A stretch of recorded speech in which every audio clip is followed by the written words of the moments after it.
Hi and welcome back to my channel. In this video, let's talk about null operators in C#. So C# is a great language, but it supports null or it has null reference exception all over. And recently, Microsoft team, C# team is constantly trying to add more and more features to manage null reference exception or null situations easier. So in this video, I want to talk about some of them and hopefully you would use them in your own projects.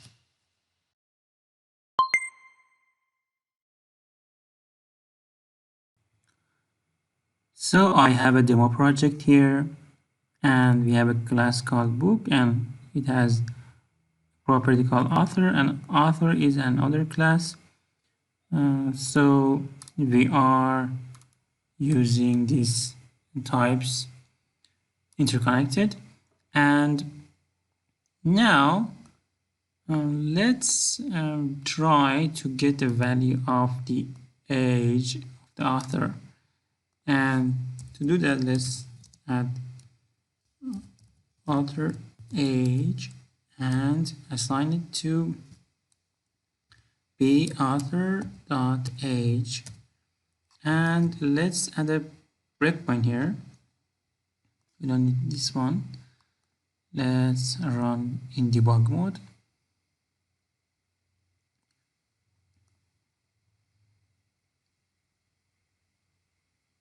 And we are here. Let's continue. And as you can see, we get the null reference exception. This is because the author is null and we are trying to access a property of a null value, and null reference exception happens. So B is not null. B has values instantiated before, but author is null and we cannot access the age property of a null value. So there are ways to solve it, but using null conditional operator is one way to go, and it is just as easy as this one explanation here. If A evaluates to null, the result of A question mark dot or null conditional operator is null. So basically it means that if I go back to my project and here I add a question mark and save everything and run again, this time when I continue, no exception would be thrown, and we get to end of the project, end of the program.cs main, and everything is good to go. So that's null conditional operator, and when you use this, if for any reason this type is null, then it would skip the rest of the statement and go to the next line. So at this moment, when you run your project and reach to this line, the author age would be null, but you won't get any exceptions. There's more to it. You can use it in a chain, one after another, and every time or any time one of these types are null, the same thing would happen. And of course you can use it with arrays like this and indices, and it's a great feature, I guess, and I don't see many C# developers using this, but it can really help with managing the null conditions. Now let's talk about non-coalescing operator, which is double question marks. And we also have this non-coalescing assignment operator, which is double question mark with an assignment.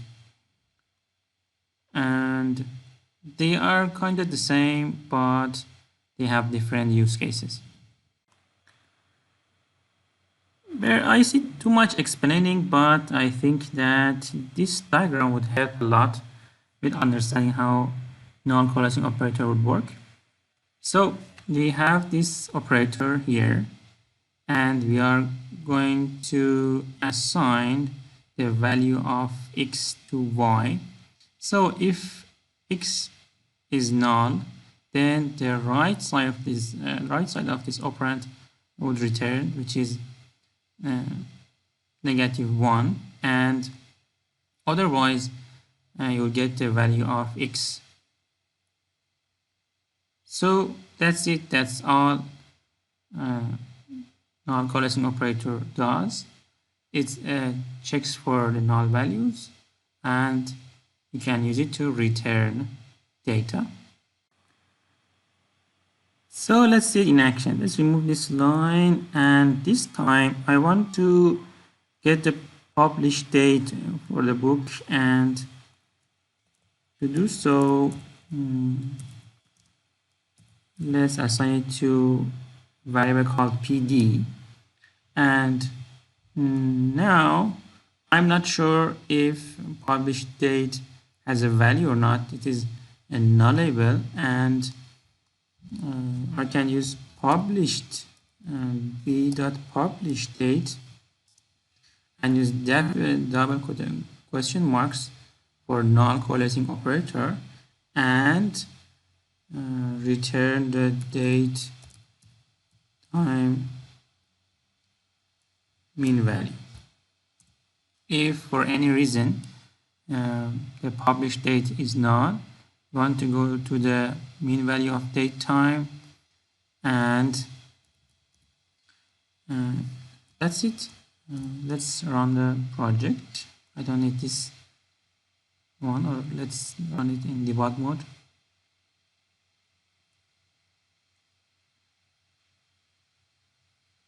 So we are here.